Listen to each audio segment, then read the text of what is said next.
All right, so in this video, we're going to try and put some of those pieces together into something that looks a little bit more realistic. So here we have, this is what we're shooting for. We have this text that we really have nested flex boxes going on. In other words, I have this big white box is going to be one flex box. The box containing the A and B is a second box that's going to ride side by side with move kind of individually along with this white box. And then within this container, so think of this as a parent container, there are two children, each of which are also flex boxes. What? Okay, we'll see. And then as I make this viewport smaller, you can see that the A and B came down below and so forth. So that's kind of where we're shooting for, and hopefully my example makes more sense as we work along. So that's the goal. All right, so here's our starting point. We have, let's just see what we've laid out here. First thing I'm going to bring to your attention is that here's the parent class, this thing called equal height container. An equal height container has two children. It has this div that is first, is called first, and that's all of this white area over here. And there's a second child which has a class name of second, and that contains two children. That contains this A and B. So this blue bar and the green bar are actually children that are inside, and you can't see it here yet, but you will. Those are actually children inside of a class that has a yellow background. So this, we'll see this as we move along here, hopefully. All right, so we're looking at this as two parts. Remember that this class second is a parent to the A and the B, but it's also a child of and a sibling of first and a child of this container. So the first thing we're going to do is move those class first and class second side by side. And we've seen it, we've done that many times in the past with display. I'm going to, in the parent, put display flex.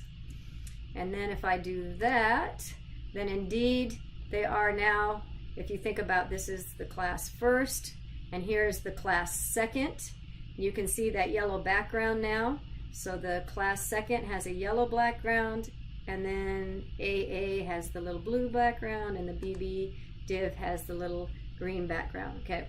So as I stretch it and shrink it, it doesn't really know how to grow and shrink those elements, and so the browser just sort of lets it sit there, and the A and B just fill up the content that it needs, and it's not quite where we want to go. So if you remember from the last video, what we can do is we're going to give this first column a flex property of, I'm going to give it 3. And I'm going to give this second a flex value of 1, which says that this first block should be 3 times the size of this second block. And so let's see if that in fact works. So it looks like that looks good. Okay. And then remember that we also provided a flex basis. So I'm going to give first a flex basis of 400 pixels, which means that that is a starting point. This first column should be at least started at 400 pixels and then expand more accordingly, that's the beginning. But then when it gets below 400 pixels, then I want that wrapping to take place, remember? So then when it gets below 400 pixels, I want this row to come down in a column and stack underneath. And so to do that, I can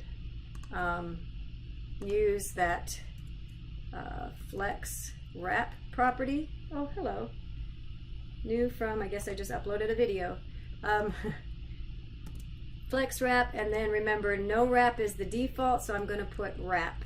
And so now when I expand this, it is expanding at a ratio of 3 to 1. And then when I get down below 400, then we see that second child, if you will, that class called second, drop down below the class called first. Okay, so now we've got that part working. But let's look at what we've going on over here. So what we're going to be doing is actually nesting some flex boxes within the bigger flex box. So we've got this flex thing going, and that's what we've been doing all these videos so far. But also notice that we have this A and B, which are children of our second class. And so we can turn these into flex boxes as well. And so what we'll do is we will add to div class second. That's our parent of these two, second A and second B. So below flex 1, I'm going to put in display flex. So even though it's already behaving as a flex box, it too can be a parent of some other flex boxes that it contains, that it's a parent of. And so now we can have, let's just do the same thing here that we've been doing. Let's do flex 1 and flex 1. Let's see it, leave it off and see what it does first of all. All right, so now we can see that those columns are, what would we have before? Columns are turning into rows. So, and notice that they're only taking up the space that they've been given because we didn't put in that flex 1. Here you see the yellow background for that class second. And so let us put back in the flex 1, and then flex 1, indicating that both of those should take up the full amount of space equally. Refresh that and we should see that change. There we go. That's looking better. Okay. And so that's not really what the example looked like though. The example was that these two A and B were on top of each other. So what we're going to do for that is we're going to go to the parent, which is second, and we're going to use a property called flex direction. And if I put in column and refresh this screen, you'll see that they're now on top of each other. Yay! And then if I put in row, you'll see them side by side.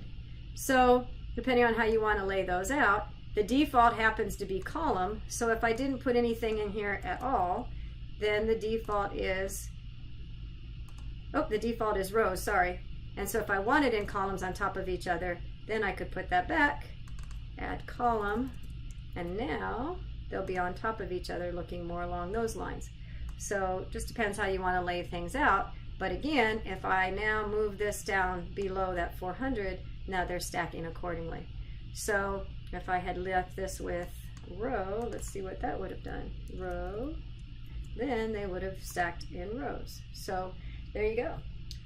So hopefully this helped solidify or getting you comfortable hopefully by now with flex boxes and even nesting flex boxes.